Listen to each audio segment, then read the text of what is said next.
لا حول ولا قوة إلا بالله العلي العظيم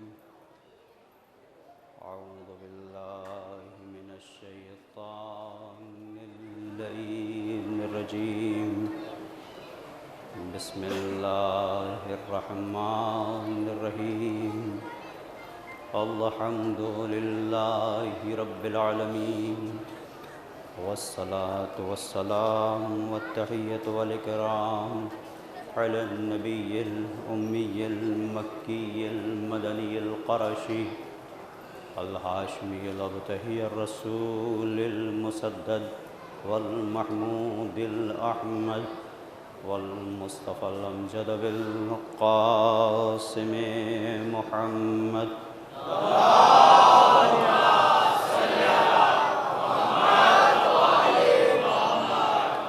وعلى آله الطيبين الطاهرين المعصومين المظلومين لا سيما بقية الله الأعظم في الأرضين ولعنة الله على أعدائهم أجمعين من ليلنا هذا إلى قيام يوم الدين أما بعد فقد قال الله الحكيم في كتابه الكريم بسم الله الرحمن الرحيم قل إن كنتم تحبون الله فاتبعوني يحببكم الله ويغفر لكم ذنوبكم والله غفور رحيم قل أطيعوا الله والرسول فإن تولوا فإن الله لا يحب الكافرين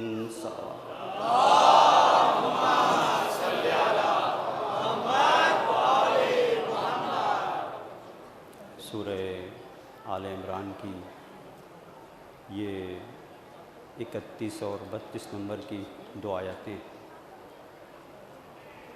کہ جن میں ارشاد ہو رہا ہے پیغمبر ان سے کہہ دیجئے کہ اگر تم اللہ سے محبت کرتے ہو میری اتباع کرو، جس کے نتیجے میں پروردگار بھی تم سے محبت کرے گا۔ یحببکم اللہ ویغفر لکم ذنوبکم، اور جب وہ محبت کرے گا تو تمہاری خطاؤں کو معاف کر دے گا۔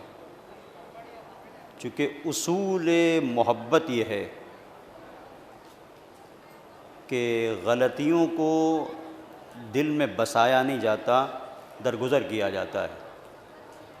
اگر تم اللہ سے محبت کرتے ہو تو تمہارے لیے صرف اتباع پیغمبر ضروری ہے، اور جب تم اتباع پیغمبر کرو گے خطائیں اگر ہوں گی تو ان خطاؤں سے پروردگار درگزر کرنے والا ہے،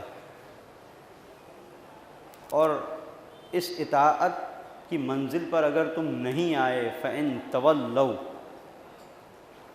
فَإِنَّ اللَّهَ لَا يُحِبُّ الْكَافِرِينَ، تو پروردگار انکار کرنے والوں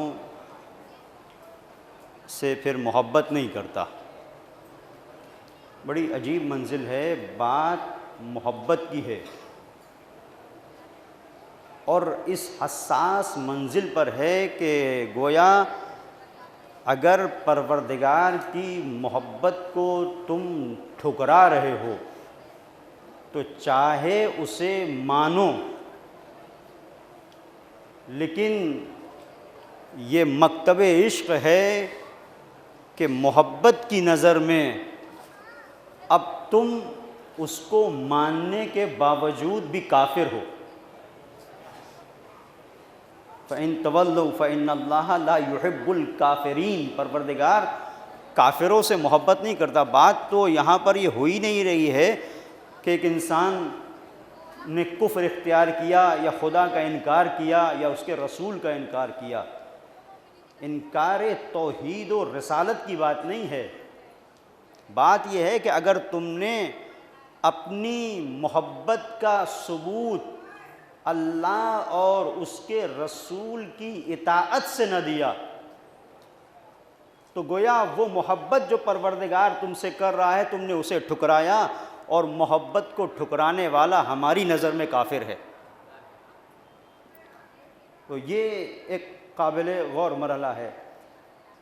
میں نے اس آیت کے ذیل میں جو مسلسل گفتگو کی آپ کی خدمت میں، اور آپ نے ان چند دنوں سماعت فرمایا کہ محبت حسین اور دفاع حق، اطاعت پیغمبر کو اگر مجسم کر دیا جائے تو حسین بنتا ہے، اور حسین کی محبت اگر دل میں رکھی جائے تو یہ ممکن نہیں ہے کہ اطاعت پروردگار سے انسان غافل ہو، اس لیے کہ یہ محبت خود انسان کے لیے نگہبان دل آدم ہے۔ انسان کے دل کی جو سیکورٹی ہے، جو حفاظت ہے، جو دل پر پہرا ہے، اس محبت حسین کا ہے، اور جس دل پر محبت حسین کا پہرا ہو وہاں حسین اور مزاج حسینیت کے علاوہ کچھ اور نہیں آتا۔ اور یہ جو مرحلہ ہے یہیں سے پھر دفاع حق کی منزل ہوتی ہے، چونکہ یہی محبت حسین، یہ معیار حق و باطل ہے، یہی محبت حسین، یہ معیار حق۔ دین کے اندر بہت ساری چیزیں ہیں، نماز ہے، روزہ ہے، حج ہے، زکوٰۃ ہے، یہ ساری عبادتیں ضرور ہیں، لیکن یہ معیار حق و باطل نہیں۔ کیسے؟ اس لیے کہ امام حسین علیہ السلام کے مقابلے پر جو لشکر تھا،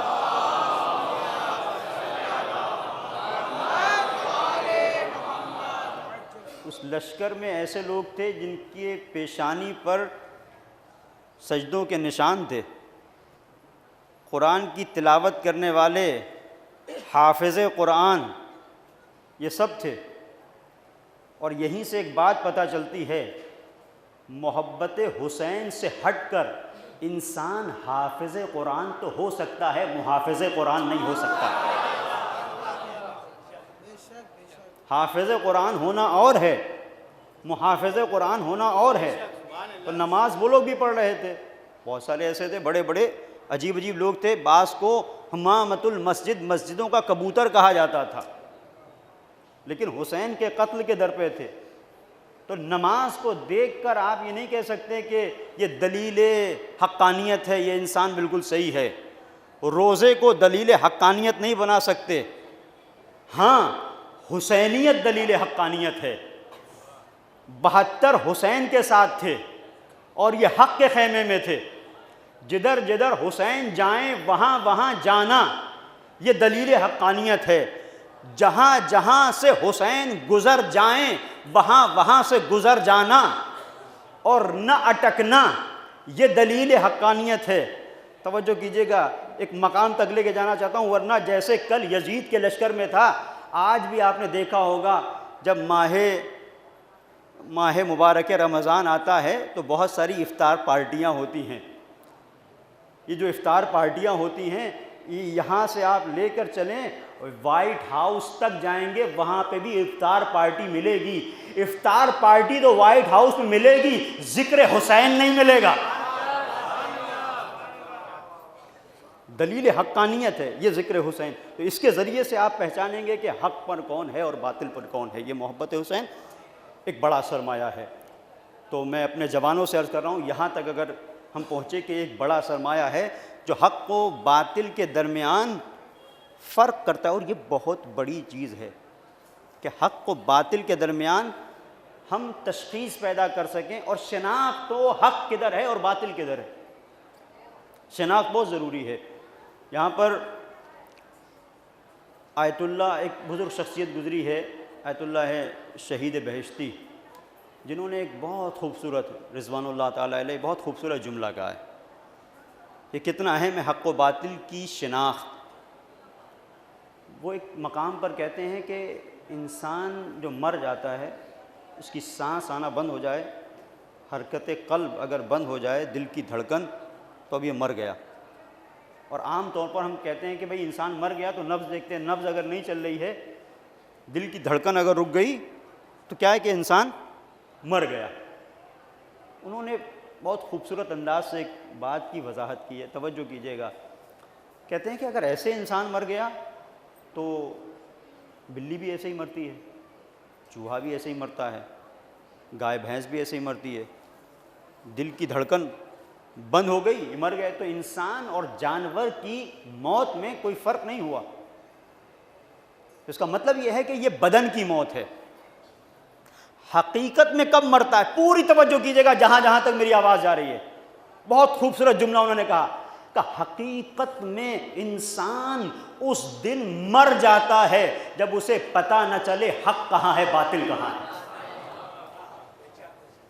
جب اسے پتہ نہ چلے کہ حق کہاں پر ہے اور باطل کہاں پر ہے، جب دونوں کے درمیان فرق کی تمیز کھو دے، تو اب اس کی دل کی دھڑکن چاہے جتنی تیز چل رہی ہو، اس کا بلڈ پریشر لو ہو یا ہائی ہو، میڈیکل کی نظر میں ہو سکتا ہے اسے ایک مشکل کے عنوان سے دیکھا جائے، لیکن دین تو کہتا ہے کہ تم اگر حق کی شناخت نہیں رکھتے تو مر چکے.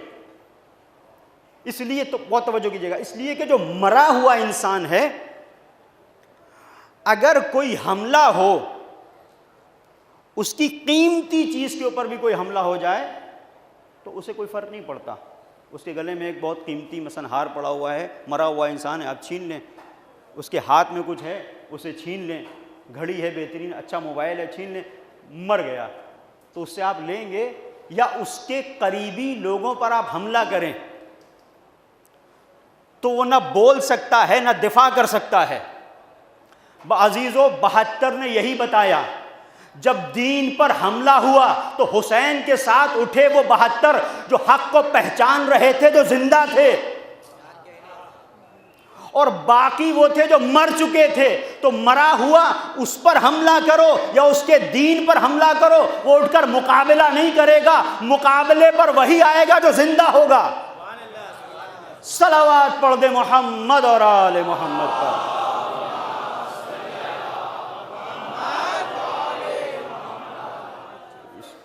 یہ رخ ہے جو قابل غور ہے، اور یہی آج تک چلا آ رہا ہے. کہ آپ دیکھیں کہ وہ افراد جو نماز، روزہ، حج، زکوٰۃ تو سب کر رہے ہیں، بڑی بڑی مسجدیں عالی شان بنی ہوئی ہیں، سنگ مرمر کی مسجدیں ہیں، عالی شان میناریں ہیں، سب کچھ ہے، لیکن سب کچھ ہونے کے بعد، ثروت، پیسہ، دولت، سب کچھ ہونے کے بعد بھی اگر ان کے دین پر یا ان کے بھائیوں پر کہیں پر حملہ ہوتا ہے تو اٹھ کر مقابلہ کرنے کے لیے تیار نہیں، اس لیے کہ انہیں پتہ نہیں ہے حق کہاں ہے باطل کہاں ہے. تو یہ جو کل سے آج تک کا معاملہ ہے، یہ ہمیں ہمارے سامنے حق اور باطل کے کارزار کو، حق اور باطل کی جنگ کو ہمارے سامنے واضح کر رہا ہے. تو یہ محبت حسین کی بنیاد کے اوپر ہے کہ جہاں محبت حسین ہوگی وہاں یہ ہو نہیں سکتا کہ محبت حسین ہو اور انسان حق و باطل کے درمیان فرق پیدا نہ کر سکے. اسے پتہ ہوگا کہ حق کہاں ہے اور اسے پتہ ہوگا کہ باطل کہاں ہے. یہ محبت حسین ایک چراغ ہے کہ جس کی روشنی میں حق اور باطل کے راستے واضح اور روشن ہوتے ہیں. ایک بہت بڑا سرمایہ ہے، اور جب ایک بہت بڑا سرمایہ ہے تو ایک پیغام یہاں پر دینا چاہتا ہوں اپنے جوانوں سے خاص طور پر کہ دیکھیں، ہو سکتا ہے کہ زندگی گزارنے کا انداز لوگوں کا مختلف ہو، لباس پہننے کا انداز مختلف بات چیت کا انداز مختلف ہو، مزاج الگ ہو سکتا ہے کسی نے بہت کچھ پڑھ لیا ہو، کسی نے کچھ نہ پڑھا ہو. یہ ساری چیزیں اپنی جگہ پر ہیں، لیکن اگر محبت حسین ہے تو ایک حساس میں ایک پیغام دے رہا ہوں. بہت سارے ہمارے یہاں سبیلوں پہ وہ لوگ سبیلیں لگاتے ہیں جنہیں ہم نہیں دیکھتے کبھی. تو بعض ہمارے مقدس مآب افراد جو سمجھتے ہیں ہم کسی منزل پر پہنچ گئے، ان کے اوپر ٹونٹنگ کرتے ہیں کہ سال بھر تو نظر نہیں آتے، وہ خالی محرم میں دکھتے ہو. یہ ہوتا ہے کہ نہیں؟ اور بعض ایسے افراد جو بیچارے اپنے کاروبار زندگی میں مشغول رہتے ہیں، مجلسوں میں آتے تو کہتے ہیں بھائی نماز میں تم کیوں نہیں دکھتے. بڑی عجیب منزل ہے. کبھی کبھی تقابل نماز اور عزاداری کا کیا جاتا ہے. یہ بڑی عجیب بات ہے کہ بعض جگہوں پہ کہتے ہیں بھائی عزاداری یا نماز. یہ عزاداری اور نماز ہماری دو آنکھوں کی طرح ہیں. جیسے انسان کے لیے دو آنکھیں ہیں ویسے ہی عزاداری اور ایسے ہی نماز ہے، ان میں کوئی تقابل نہیں۔ تھوڑی سی اس پر یہ نماز کے اپنے احکامات ہیں، اس کی اپنی اہمیت ہے، اور ہر ایک انسان جو محبت حسین رکھتا ہے وہ جانتا ہے کہ حسین نماز کو اتنا پسند کرتے تھے کہ نماز کے لیے آپ نے اجازت مانگی، اور وہ بھی اپنے بھائی سے کہا، قمر بنی ہاشم سے کہا، مولا سے کہا کہ جاؤ ان سے اجازت لو کہ اللہم انکا انت تعلم انی احب الصلاۃ و احب تلاوت القرآن، کہ حسین نماز سے محبت کرتا ہے، حسین تلاوت قرآن کریم سے محبت کرتا ہے۔ اس کا مطلب اب کسی بھی عاشق حسین کے لیے ضروری نہیں ہے کچھ اور کہا جائے، اسے پتہ ہے کہ ہمارا محبوب کس سے محبت کرتا ہے، تو ہمیں کس سے محبت کرنا ہے۔ بات اس سے آگے کی ہے۔ کبھی کبھی کیا ہوتا ہے کہ یہ ایک بہت حساس مسئلہ ہے جس کی طرف میں اشارہ کر رہا ہوں، ہم کچھ لوگوں کے بارے میں خیال کرتے ہیں بالکل بیکار کے لوگ ہیں، یہ کسی کام کے نہیں، اور کبھی کبھی جو کسی کام کے نہیں ہوتے وہی بڑے کام کے بن جاتے ہیں۔ امام جعفر صادق علیہ السلام کا زمانہ،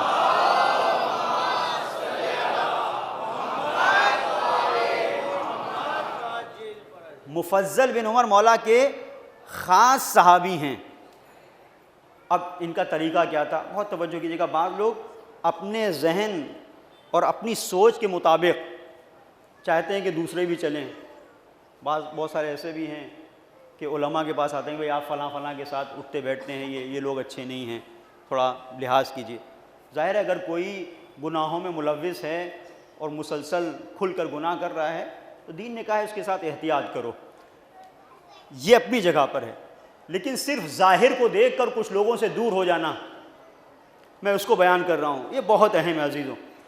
مفضل مولا کے خاص صحابی، ایک کچھ خاص ایک گروہ تھا، وہ لوگ بہت زیادہ ہر جگہ دینی مذہبی پروگراموں میں دکھتے نہیں تھے، مولا کے پاس بھی بہت زیادہ نہیں، اپنا کام کرتے تھے، کبوتر بازی کیا کرتے تھے، کبوتر اڑاتے تھے، اس طرح کی حرکتیں کرتے تھے، اور ایک خاص ان کا گروپ تھا، اسی میں مست رہتے تھے۔ تو مفضل ان کے ساتھ اٹھتے بیٹھتے تھے۔ کچھ جو ہے خاص مولا کے شیعوں کو یہ بات ناگوار گزری، وہ مدینے آئے اور مولا کی خدمت میں حاضر ہوئے کہ مولا یہ آپ کا جو صحابی ہے مفضل، یہ بڑے اچھے لوگوں کے ساتھ اٹھتا بیٹھتا نہیں ہے، آپ کی بھی بدنامی ہے، ہماری بھی بدنامی ہے، اچھی بات نہیں ہے۔ تو مولا نے کہا اچھا، کہا کہ میں ایک خط لکھتا ہوں اور اس خط کو مفضل کو دے دینا۔ مولا نے ایک خط لکھا، خط کو بند کیا، مہر لگائی اور کہا دیکھو تم لوگ مت پڑھنا، مفضل کو دینا، وہ خود کھولیں گے، خود پڑھیں گے۔ یہ خاص طور پر ان لوگوں کے لیے جو بعض اپنے آپ کو بہت مقدس سمجھتے ہیں، زیادہ تقویٰ جو ہے مزاج پر چڑھ جاتا ہے تو بہت مشکل ہو جاتی ہے، دوسرے کو حقیر سمجھنا، اپنے کو پہنچا ہوا سمجھنا، یہ ایک قسم کا نشہ ہے۔ میں اپنی خدمت میں عرض کروں گا کہ کیسا نشہ ہے کہ جسے ولایت خوب جانتی ہے کیسے اتارا جاتا ہے۔ مولا نے یہ خط لکھا، مہر لگائی، انہی کے حوالے کر دیا جو شکایت لے کے آئے تھے۔ اب ان کو لگا کہ مولا نے خط لکھا ہے اور ہم سے کہا پڑھنا نہیں، اس کا مطلب خوب ڈانٹ پلائی ہوگی قاعدے سے مفضل کو، تو لے کے پہنچے، مفضل کو خط دیا کہ مولا کا خط آیا ہے۔ مفضل نے کہا بیٹھو، مولا کا خط چوما، کھولا، کہا کہ تمہارے سامنے ہی پڑھ رہا ہوں، تمہارے سامنے پڑھ رہا ہوں۔ اب یہ حیران، ہاں پڑھیے۔ کہا اس میں مولا نے لکھا ہے مفضل کچھ مالی مشکلات کا شکار ہوں، جو تمہارے اطراف میں ہمارے شیعہ رہتے ہیں ان سے کہو جتنی ہو سکے میری مدد کریں، توجہ کیجیے گا، میری مدد کریں جو کچھ ہو سکے۔ بہرحال مولا کو اپنے لیے تو نہیں چاہیے، یہ اگر مولا کو کچھ مال مولا لے بھی رہے ہیں، مطالبہ بھی کر رہے ہیں، تو شیعوں کے اخراجات ہیں جو مدینے میں ہوں گے، اطراف سے ہوں گے، ان کے لیے۔ تو تم کوفے کے رہنے والے جو لوگ تھے ان سے کہا کہ کچھ مدد کرو۔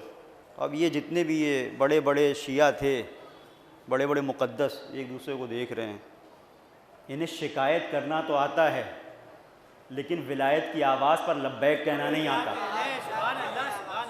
ایک دوسرے کو دیکھ رہے ہیں، کوئی کہا کہ بھئی ابھی تو نہیں ہے، پھر بعد میں دیکھیں گے، ابھی تو سب تنگی چل رہی ہے۔ جس کو آپ کی زبان میں کہتے ہیں کڑکی چل رہی ہے، کیا اس طرح سے بولتے ہیں، بڑے مشکلات ہیں، ابھی مسئلہ ہے، بعد میں دیکھیں گے۔ مفضل نے کہا یہیں رہو، آج تم کھانا میرے یہاں کھاؤ گے، دسترخوان لگ جائے گا، مہمان ہو۔ ان کو روکا، اس کے بعد کسی کو بھیج کے وہی لوگ کہ جن کی یہ شکایت لے کے گئے تھے اس گروپ تک پیغام پہنچایا کہ تمہارے مولا نے سلام کہا ہے اور کہا ہے کہ کچھ مالی امداد کی ضرورت ہے۔ تو اس میں سے ایک شخص آیا، اس نے آ کے کہا کہ تھوڑا سا وقت دیجئے بس، اور ہمارے اتنی دیر کہ جب ان کا کھانا بھی ختم نہیں ہوا تھا، ان بیچاروں نے جو بالکل دین سے بے بارہ تھے، ان کی نظر میں مذہب کی توہین کا سبب تھے، ولایت کی توہین کا سبب تھے، دین کو نہیں مانتے تھے، کسی بات کو نہیں مانتے تھے، اجڑ تھے، جاہل تھے، گمراہ تھے، کبوتر باز تھے، انہی لوگوں نے اتنا مال اکٹھا کر کے بھیج دیا۔ جو اپنے آپ کو بڑا امام سے نزدیک سمجھ رہے تھے وہ حیران و پریشان تھے، یہ کیا ہوا۔ تو جو میں میسج دینا چاہتا ہوں وہ یہ ہے عزیزوں، میرے نوجوانوں، میرے بھائیوں، کہ یہ جو محبت حسین ہے یہ دل کے اندر کب کہاں پر کس سے کیا کام لے لے ہمیں نہیں پتا، اس کا احترام کرنا چاہیے۔ اور ایسے جو لوگ ہیں بعض حلیے سے اور نظر نہیں آتے، کبھی کبھی یہی لوگ جو بظاہر ایسے نہیں لگتے کہ شیعہ بھی ہوں گے، حقیقت میں یہی لوگ بڑے کام کے ہو جاتے ہیں۔ یہ بہت اہم ہے۔ اور اب یہاں سے کچھ نشے ہوتے ہیں کہ جسے روایت نے بیان کیا، یہ ایک نشہ ہے ایک طرح کا۔ کبھی نشہ انسان کے مزاج پہ چڑھتا ہے، نشہ انسان کرتا ہے تو اسے نظر نہیں آتا اور کیا سے کیا کر دیتا ہے۔ نشے کی حالت میں دیکھیں کتنے کہاں تک بات قتل و مرڈر تک پہنچ جاتی ہے، لوگوں کو قتل کرتے ہیں، وہ نشے میں تھے، نہیں پتا۔ تو صرف یہ نشہ شراب اور ڈرگس کا نہیں ہوتا۔ ينبغي للعاقل ان يحترس من سكر المال وسكر القدرة وسكر العلم وسكر المدح وسكر الشباب۔ امام کی حدیث ہے، امام نے کہا ایک عقل مند انسان چند نشوں سے پرہیز کرتا ہے۔ وہ نشہ کیا ہے؟ یہ نشہ کہیں مال کا چڑھ جاتا ہے، کہیں یہ نشہ طاقت کا چڑھ جاتا ہے، کہیں یہ نشہ علم کا چڑھ جاتا ہے، کہیں یہ نشہ جوانی کا چڑھ جاتا ہے، کہیں یہ نشہ تعریف کا، سکر المدح، بڑی عجیب منزل ہے، مدح کا نشہ چڑھ جاتا ہے۔ دو شعر کہے نہیں، اب یہ ہے کہ ہر ایک طرف سے واہ واہ کی آواز آئے، سبحان اللہ کی آواز آئے، ایک مجلس پڑھی نہیں ہم تو بہت بڑے ذاکر ہو گئے، مزاج نہیں ملتا۔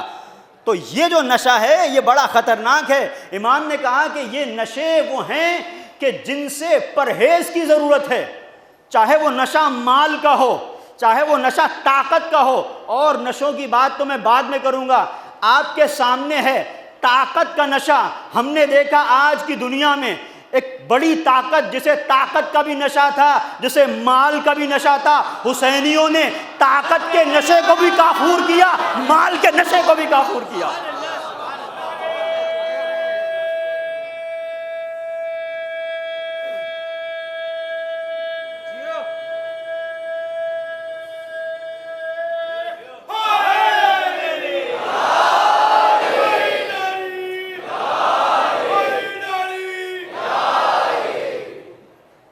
بہت اہم مرحلہ ہے عزیزوں، یہ قابل غور ہے۔ اور کیوں؟ لِأَنَّ فِيهِ أَرْوَاحٌ خَبِيثَةٌ، یہ روایت ہے کہ یہ جو نشے ہوتے ہیں ان میں ہوا بھر جاتی ہے، انسان کے وجود پھول جاتا ہے، انسان ہوا بھر جاتی ہے، أَرْوَاحٌ خَبِيثَةٌ۔ اور یہ کیسی ہوائیں ہوتی ہیں جو ہوا بھر جاتی ہے؟ تَسْلُبُ الْعَقْلَ، عقل زائل ہو جاتی ہے، عقل چلی جاتی ہے انسان کے پاس سے۔ وَتَسْتَخِفُّ الْوِقَارَ، انسان کی آبرو ختم ہو جاتی ہے، انسان کی آبرو ختم ہو جاتی ہے۔ اب یہ تو ہم نے دوسروں کے لیے کہا، آج بھی بہت سارے ایسے ہیں جو فلاں جگہ پہ سبیل لگا کے کہتے ہیں کہ ہم نہ ہوتے سبیل نہ لگتی، ہم نہ ہوتے تو مجلس نہ ہوتی، ہم نہ ہوتے تو غم نہ ہوتا، ہم نہ ہوتے تو ایسا نہ ہوتا جلوس جو نکل رہا ہے۔ تم کیا ہو؟ یہ عزاداری تم سے نہیں ہے، عزاداری ہے تو تم ہو۔ ورنہ عزیزوں نہ جانے کتنے ایسے نشیڑی ہیں کہاں پڑے رہتے ہیں نالیوں میں، کوئی پوچھتا نہیں۔ اگر یہ فرش ازا کی تہذیب نہ ہوتی تو کوئی جاننے والا نہ ہوتا۔ تمہارے چاروں طرف شیطان کے مہرے ہوتے جو تمہیں نچا رہے ہوتے۔ شکر کرو کہ فرش ازا سے آشنا ہوئے، سلام کرنے کے لائق بن گئے۔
عشق کا نشہ ہے، جب کبھی عشق کا نشہ چھائے تو مدح اہل بیت کیا کرو۔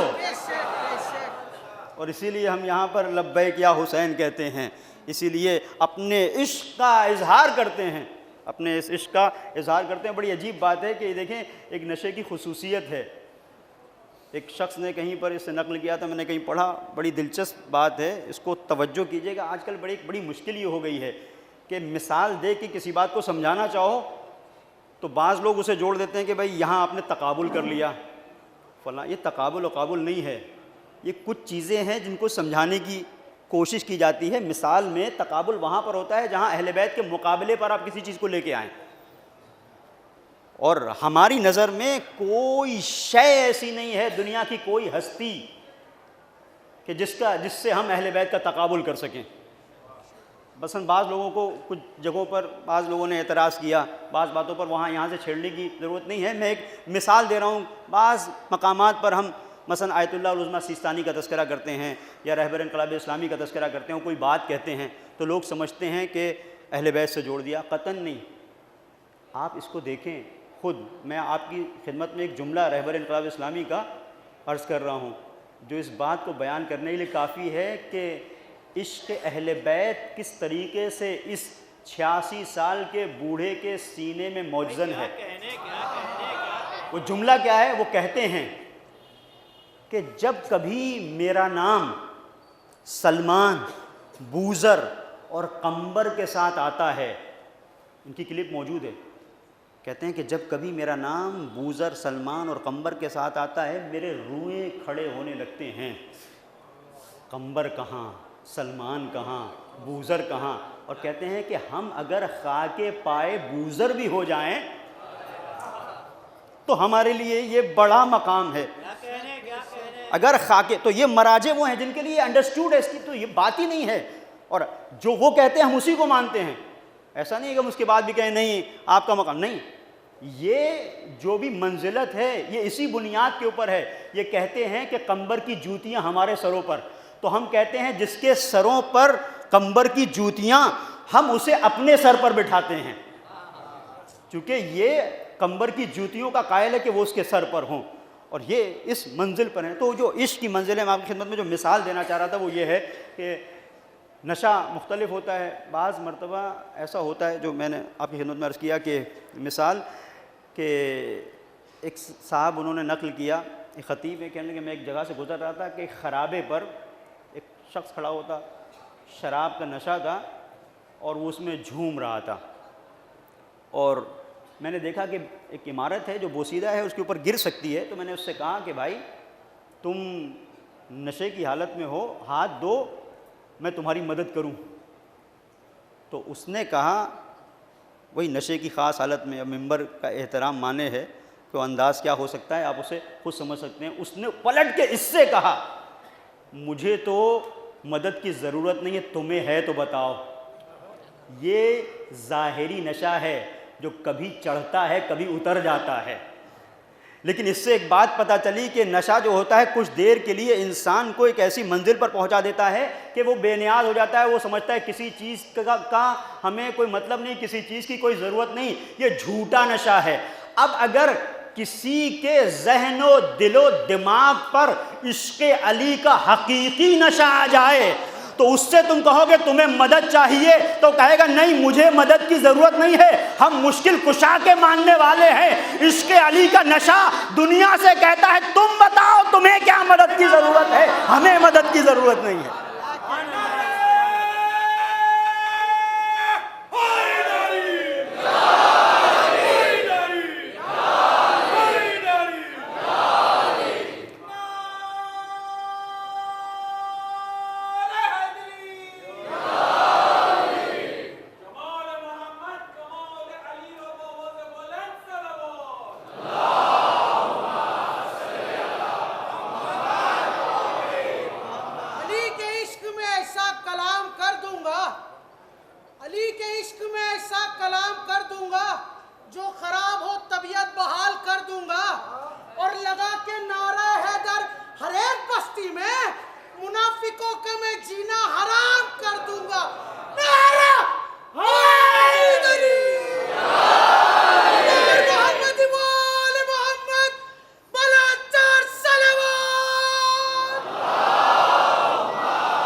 یہ جب عشق علی آتا ہے یا عشق حسین تو کیفیت یہ ہوتی ہے کہ ہر چیز سے انسان بے نیاز ہوتا ہے.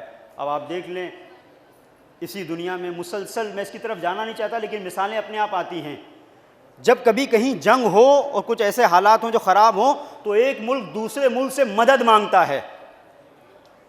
لیکن یہ عشق علی کی ریت ہے کہ 1400 سال سے یہ چلا آ رہا ہے کہ ہم اپنے قوت بازو پہ بھروسہ کرتے ہیں, کسی سے مدد نہیں مانگتے. اور یہی سے یہ دو سسٹم ہیں جو واضح ہوتے ہیں, ایک ملوکیت کا سسٹم ہے, ایک ولایت کا سسٹم ہے. جب حملے ہوتے ہیں تو ہم نے ملوکیت کو گرتے ہوئے بھی دیکھا ہے, گھٹنے ٹیکتے ہوئے بھی دیکھا ہے, لیکن ولایت گھٹنے ٹیکتی نہیں ہے, ٹکواتی ہے. کہ عشق علی اس کے وجود کے اندر طاقت دیتا ہے. عشق علی اور عشق حسین عزیزو یہ بہت بڑا سرمایہ ہے جو ہمارے پاس ہے اور اسے ہمیں محفوظ رکھنا ہے. یہ بے نیازی عطا کرنے والی محبت ہے, یہ بے نیازی انسان کے وجود کے اندر اتار دینے والا جذبہ ہے, یہ صرف محبت حسین نہیں ہے. اور عزیزوں ایک رخ بس میں زحمت کو ختم کر رہا ہوں,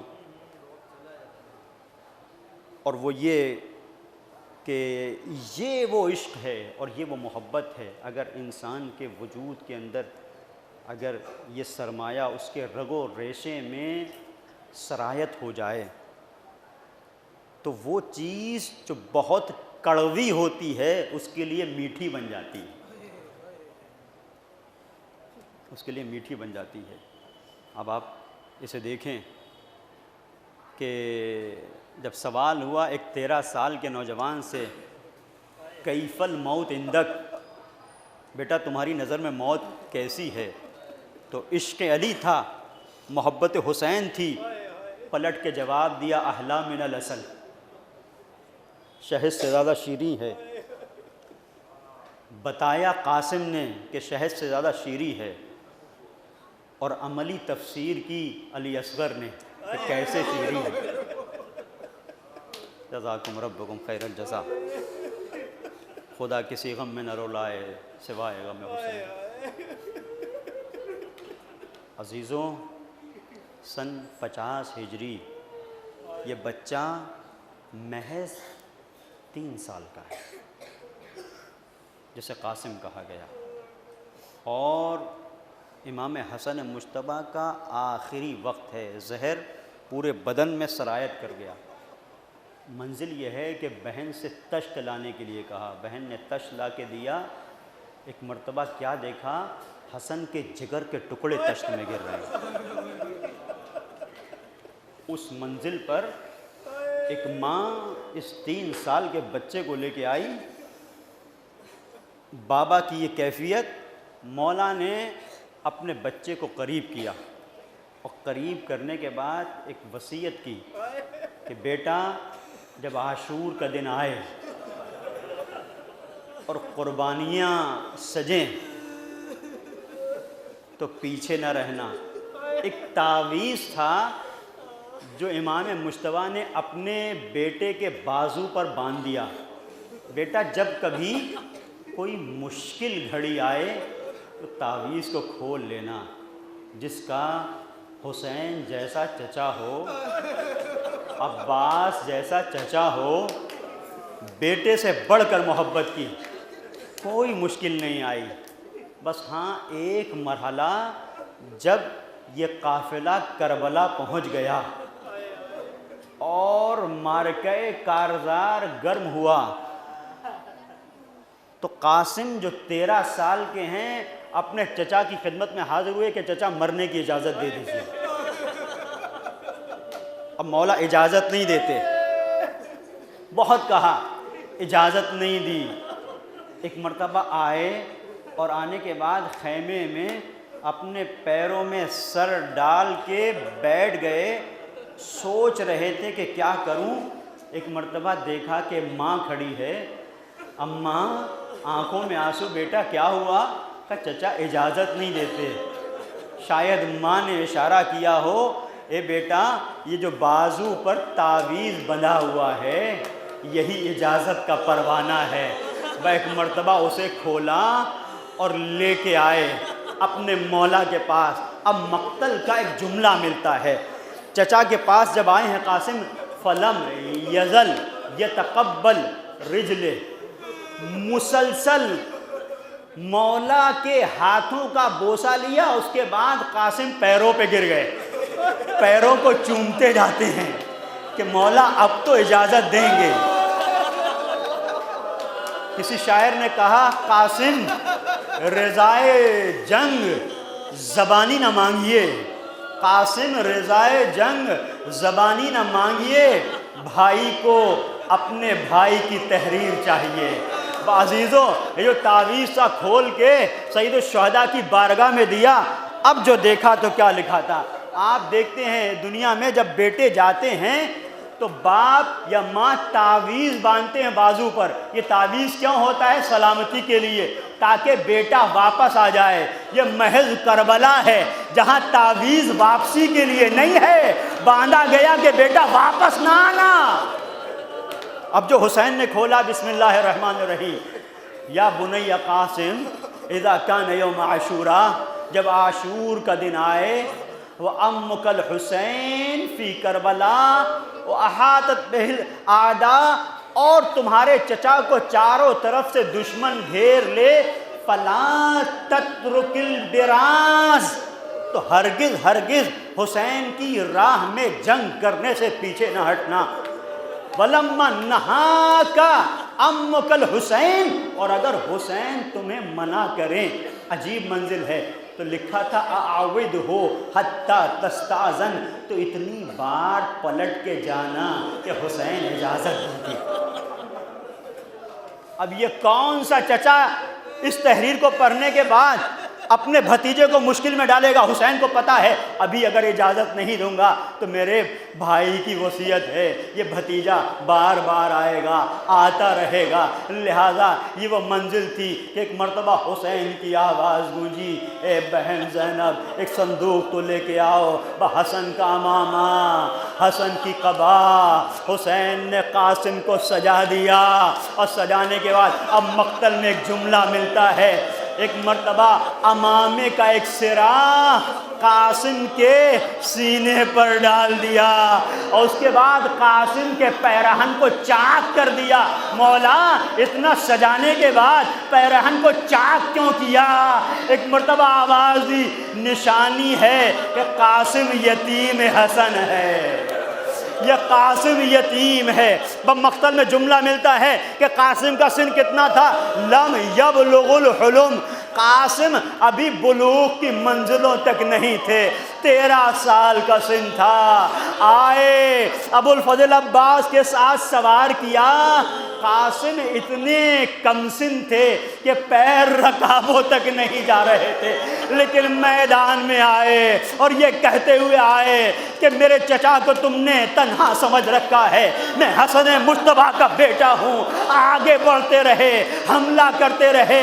تاریخ میں ملتا ہے عمر سعد عزی نامی ایک شخص ہے، دور سے دیکھتا ہے، کہتا ہے میں اس کی ماں کو اس کے غم میں ابھی بٹھاتا ہوں۔ دوسرے نے کہا ارے یہ اتنا چھوٹا ہے، اتنا کم سن ہے، چاند سا جیسا چہرہ، اسے دشمنوں نے گھیرا ہوا ہے، تو کیوں جاتا ہے؟ کہا نہیں مجھے تو اپنا کام کرنا ہے۔ ایک جملہ اور سنو گے عزیزو، مقتل میں جو ملتا ہے، حمید ابن مسلم نے کہا جب قاسم خیمے سے نکلے تو ایسا لگا کوئی چاند نکل کے آ رہا ہے۔ دشمن کی نظر میں جو چاند ہو، ارے ماں کی نظر میں سلامت رہو۔ جزاکم اللہ خیر الجزا، جزاکم ربکم۔ یتیم حسن کا ماتم ہے۔ چند جملے میں نے زحمت کو ختم کیا، چند جملے اور سن لو۔ وہ شخص کہتا ہے کہ میں نے دیکھا کہ قاسم بڑھ بڑھ کے حملہ کر رہے ہیں، قاسم کی پوری جنگ نہیں پڑنا۔ ایک مرتبہ قاسم جنگ میں مشغول تھے، کہتا ہے چھپ کے میں نے قاسم کے سر پہ وار کیا، سر شگافتہ ہوا، آواز دی اے چچا سلام آخر۔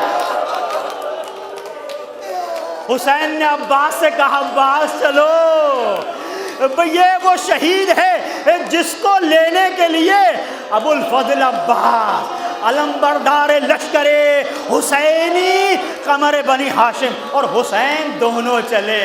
عزیزو ادھر قاسم زمین پہ گرے ہیں، ایک قاتل آگے بڑھ کے چاہتا ہے کہ سر کو قلم کرے، اتنی تیزی کے ساتھ حسین پہنچے کہ مقتل کہتا ہے جیسے کوئی باز اپنے شکار کی طرف لپکتا ہے۔ ارے دشمن نے دیکھا کہ حسین عباس کے ساتھ آ رہے ہیں، سمجھ گیا کہ خیر نہیں۔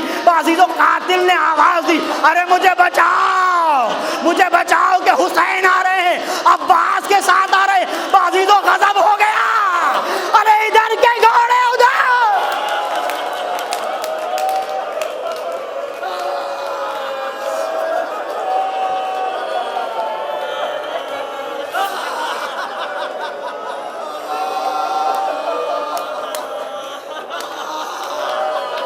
سلامت رہو۔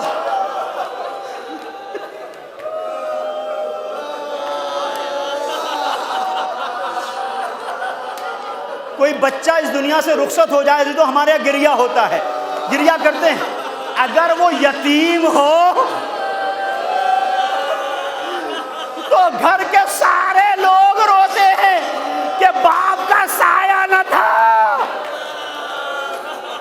اور اگر دشمن گھیر کے مارے تو عزیزو بڑا دردناک مرحلہ ہوتا ہے۔ بعض لوگ یہ کہتے نظر آتے اچھا ہوا کہ باپ نہیں تھا، یہ زخم نہیں دیکھے۔ میں کہوں گا مولا امام مجتبیٰ، یہ زخم آپ برداشت نہیں کر سکتے تھے، آپ کے بھائی نے برداشت کیے، اور عجیب نوحہ پڑا۔ جب پہنچے ہیں آواز دیتے ہیں واللہ عذن علیہ، اے قاسم، ارے حسین کے لیے بہت سخت ہے، ان تدعوہ فلا یجیبک۔